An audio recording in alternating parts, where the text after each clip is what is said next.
আসসালামু আলাইকুম, welcome back to জিয়ার ব্লগস। কিতা অবস্থা আপনারা? আশা করি ভালো আছেন। আলহামদুলিল্লাহ আমরাও ভালো আছি। তো ইসি কি আমরা গেছিলাম কি খাওয়াত খানি ভিডিও আর কোনানো গেছি আপনারা শুরুতেই নামটা দেখে লিছেন। এটা মনে হয় পূর্ব জিন্দাবাজার ফোর্সে। বাইরে টাইরে খাইতে আমার খুব বেশি ভালো লাগে না, তবে রেয়ার 15 দিনে একদিন, সপ্তাহে একদিন খাইতে খুব বেশি ভালো লাগে। অনেকে আছে না যে রেগুলার আইও চা খাইতাম বাইরে গিয়ে খাইতে, মানে চিন্তাধারা খালি মানুষের বাইরে যাওয়া। তো এই ধরনের মন মানসিকতা নাই আর কি আমার। তবে বাইরে যাইতে ভালো লাগে। যদি কেউ আমার ডেইলি অফার করে, এটা তো ইম্পসিবল। যদি আমার হাজব্যান্ড হইন, মানে আমি যাইতাম না। সপ্তাহে একদিন হইলে ঠিক আছে, ইটস ওকে। সবসময় বাইরে যাওয়া আসলে ভালো লাগে না। তো গেলেও আর কি আপনার সাথে কিছু একটা শেয়ার করার চেষ্টা করি, যেহেতু ওই যে ব্লগ করলাম আর আসলে স্মৃতি হিসাবে অনেক কিছু রাখা। তো যাই হোক, আপনারা দেখতে পারা ওই যে আমার বড় ছেলেটা নেই, আমার বড় ছেলেটার 11 বছর পূর্ণ হয়েছে, মানে এপ্রিলের 19 তারিখ। তো আমরা 19 তারিখ গেছিলাম আর কি তারে খাওয়ানির উদ্দেশ্যে। তো কইলাম বলে তোরে মানে কেক টেক এগুলা হারাম এই সেই ওটা কইয়া বুঝাইছি আর কি। যদিও আমি এই পর্যন্ত যত বার্থডে আমি পালন করছি, পালন মানে আমরা ফ্যামিলির মধ্যে মানে আছে না নি খেউরিরে দাওয়াত খাওয়ানি, পাশের বাসার এমনকি যে বাসাতেও তখন এখানে আশপাশে কেক দেওয়া, মানে আমি এই ধরনেরও কিছু ই পর্যন্ত করছি না।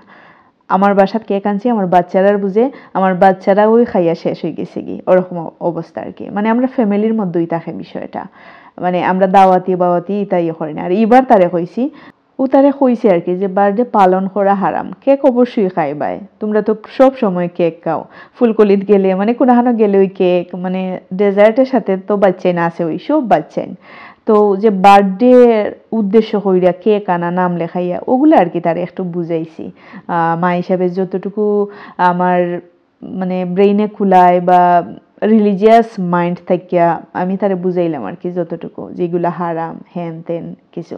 এর আগের দিনও কিন্তু আমার ফ্রেন্ড একটা ইসলামরার বাসাত তারার লাগি কেক আনছে, মানে নাম লেখা আসলো না, কেক আনছে, মানে পিস পিস বড় বড় যে কেক, মানে ওগুলো আর কি ফুলকলি থেকে না মধুবন থেকে জানি, প্রায় 10 পিসের মতো কেক আনছে, প্রচুর চকলেট আনছে বক্স। সো এটাই মনে করো তার বার্থডে গিফট হয়ে গেছে কি। তো যাই হোক, এরপরে তো আচ্ছা বিকেলে গেলাম, আর বাচ্চারা কিন্তু বার্গারের প্রতি অনেক ইয়ে থাকে। তো জিয়ানের আব্বু তো আমরা এইখানে যাওয়ার পরে ওই যে আমরা মেনুটা দেখলাম, তো বাচ্চারা শুধু বার্গার ওই মানে তারা ইয়ে করে, পরে হইলাম না বার্গার না অন্য কিছু খাও। তখন জিরশানের খাবারটা আগে আসলো, দুই গে বাচ্চা ছিঁড়ে খাইছেন। এরপরে তো আমরা শর্মা অর্ডার দিছিলাম। শুনছি শর্মা বুঝি এখানের খুব মজা হয়। এরপরে তো আমরা শর্মা খাইলাম, আসলেই মজা আসলো। আর পার পিস নিছিল কত হইরা 350 টাকা হইরা, 350 টাকা। তবে বিফ শর্মা খাইছিলাম, বিফ মোটামুটি দিছিল আর খুব ভালোই লাগছিল। এভারেজ কিতা এভারেজ নাই, খুব বেশি ভালো লাগছিল আমার মুখও।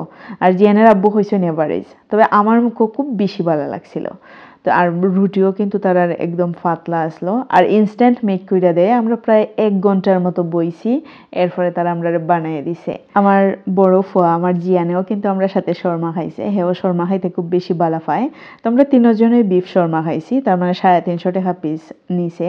আর জিশানে যে খাইতেছে এটা মনে হয় 280 টাকা নিছে, চিকেন আর ইয়ে ফ্রেঞ্চ ফ্রাই আর সস। তো যাই হোক, মানে তারটা আগে দেওয়া হয় আর কি। জিয়ান এইখান থেকে কিছু খাইছে, তার একটু মন খারাপ আসলো, পরে আবার ঠিক হয়ে গেছে কি। আর শর্মা আমি বারবার দেখাইলাম, আসলে এরা সবজিটা নানি মোটামুটি কম দিছে, আর এবার মানে এত মজা করে বানাইছে, খুব ভালো লাগছিল। আর অনেক শর্মা হাউজও গেলে দেখবা মানে দুই একটা চিকেন অথবা বিফ দিয়া নানি একবারে সবজি দিয়া খেছিলায়, মানে খেসমা গন্ধ করে। আপনি শর্মাত খামর দিবা কিতা কিরকম একটা গন্ধ করে। সো এইখানে গিয়ে আমার খুব বেশি ভালো লাগছে, মানে খাইয়া শান্তি পাইছি আলহামদুলিল্লাহ। আর এরকম শান্তি দেওয়ার মতো একজন মানুষের সাথে থাকা দরকার। একলা একলা গিয়া তো আর খাওয়া সম্ভব নয়, ঠিক না নি? আল্লাহ তালা আমরা সবাই সুস্থ রাখুক। অবশ্যই আপনারা দোয়া করবা, আর সবার লাগি তো অবশ্যই দোয়া আছে। আজকে এই পর্যন্তই, আল্লাহ হাফেজ। খাওয়া দাওয়া হইয়া তো আমরা বাসাতে আসলাম।